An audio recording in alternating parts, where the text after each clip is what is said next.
I worked at the Washington Post for more than a decade, and I want to tell you about the editorial board and what I think of them not getting to endorse a candidate in the 2024 presidential race. Okay, so let me talk to you about the time I spent there. So I was at the Post from about 2005 or 2006 till the 2016 election. I think one thing people don't understand about how editorial boards work is it's not the reporters like me who are on the editorial board. So the editorial board is like some former reporters, columnists. They write about foreign policy. They write about local stuff, metro, trains running on time and that sort of thing. And they write about politics sometimes too. These people have little to no interaction with anyone who's a reporter on staff. I will tell you, so during my time at the Post, the head of the editorial board was a guy named Fred Hyatt. He's since passed away tragically. Fred and I think probably interacted 3 total times. Might have been 2, might have been 3. You know what we talked about? Not politics. We talked about field hockey because my wife at the time was a college field hockey coach. Fred's daughter was playing high school field hockey, and he just had questions about the game and about recruiting and all that stuff. So we probably talked for a total of 10 minutes over 2 or 3 conversations about field hockey. We never talked about anything else. I would see him in the elevator and say hello. That was about it. I know people don't understand that, but it really is separate. Like, I had no interaction with those people, and I was a political reporter for all that whole decade. I never talked to them one time. So I think it's about politics. So I think it's important to note that. Now, to the Washington Post and them not endorsing a candidate. So lots of people have talked about this. Here's what we know. The Post editorial board had apparently written a piece endorsing Kamala Harris. Jeff Bezos, the owner of the Washington Post, also owns Amazon. You may have heard of it. Apparently nixed any endorsement. Now, according to everything I can tell, he didn't actually read the Harris piece or know they were going to endorse Harris, but of course, the Washington Post editorial board is going to endorse Harris. Virtually every editorial board is pretty liberal, and they wind up endorsing the Democratic candidate, particularly when the Republican candidate is Donald Trump. So Bezos vetoes it. There was a lot of commentary about this and thoughts about it. I just want to read the 2 guys who basically made the modern Washington Post are Bob Woodward and Carl Bernstein. You know them from something I like to call Watergate. Here's what they said. This was on Saturday. Carl tweeted this out. He said, quote, this is from Bob and Carl.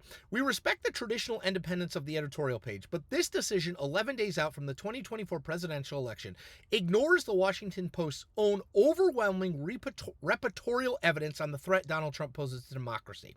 Under Jeff Bezos' ownership, the Washington Post news operation has used its abundant resources to rigorously investigate the danger and damage a second Trump presidency could cause to the future of American democracy, and that makes this decision even more surprising and disappointing, especially this late in the electoral process. So I actually agree with, I think, all of that. The problem is this. I don't think editorial boards should exist. In my experience, they cause far more harm than they do good for a news organization because even though what I just said about the independence of the editorial board and you never interacting with them, people assume that if the Washington Post endorses, for example, Kamala Harris, that me, Chris Cillizza, when I worked there, loved Kamala Harris and thought she was great. I never interacted with them. I had no say over who they endorsed. I did no interaction. Neither does anyone who works in the New York Times reporting staff, on the New York Times editorial board, or the Washington Post currently. I guarantee you of that fact. The problem, of course, is regular people don't know that. And then you have the malicious folks who might know that but want to weaponize media, and so they say, see, the New York Times endorsed Kamala Harris. Maggie Haberman's rooting for Kamala Harris. It's just so ridiculous. It's just so false. So the point is, they cause a lot of problems for a regular reporter like me, always have.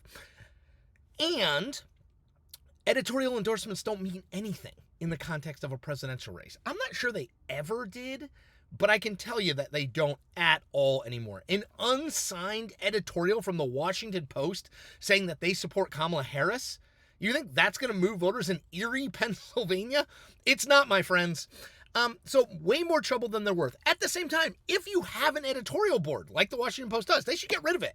But if you have an editorial board, then you can't say, I don't think, sorry, we're not making any endorsements, unless you say it like a year ago. and say, look, we didn't always do this. The Washington Post didn't always, the editorial board didn't always endorse candidates. We're not going to go do it anymore. You can't do it 10 days or 11 days before the election, because you know what that looks like? It looks like a business decision by Jeff Bezos. Now, I don't know, but my guess, look, Jeff Bezos owns Blue Origin, the space company. He owns Amazon. Those businesses make him a lot more money than the Washington Post does. Those businesses are going to have issues in front of a potential President Trump, right? Of course. Just like they'd have issues in front of a potential President Harris and all the people that those people appoint to various regulatory agencies. So this feels to me like a business decision by Jeff Bezos to say, look, it's a 50-50 race. If we endorse Harris, I'm not going to get, Jeff Bezos, is not going to get anything for that. It's not going to change any votes. And it's not like Harris is going to say, oh, remember the Washington Post editorial board endorsed me.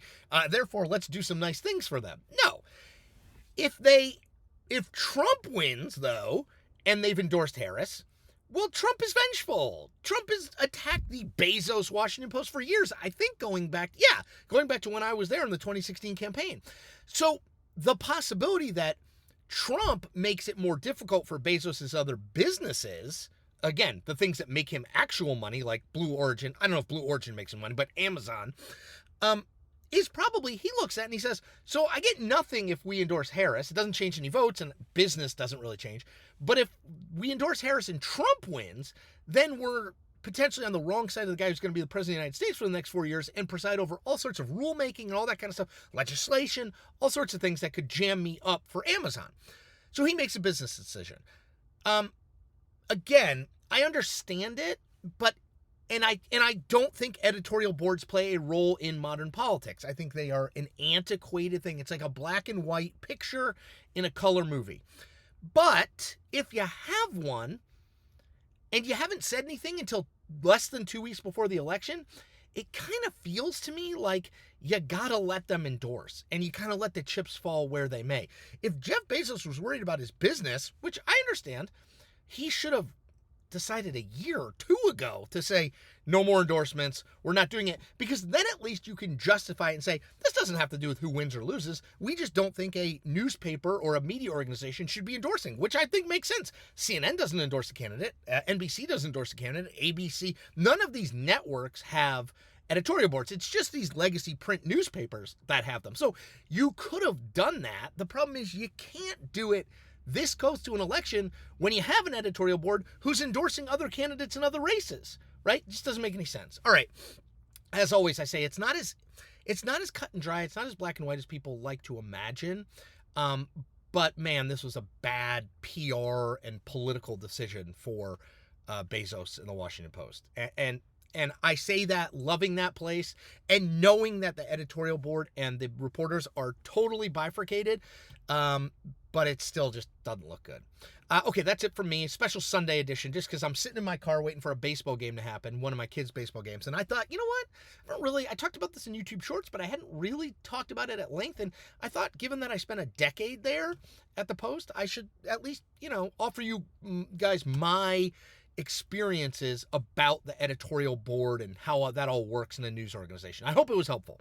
As always, I ask you to do 4 things. 1, subscribe to this channel. 2, like this video. 3, comment on this video. 4, tell 10 friends. I'm holding the computer with one hand, so I got to do tell 5, 10 friends. Sorry for the weird lighting. Hope the sound is okay. I'm in my car, so I had to improvise. All right, everybody. Hope you're good. We're almost there. Election day. I'll be back tomorrow with another daily video. All right, everybody take care.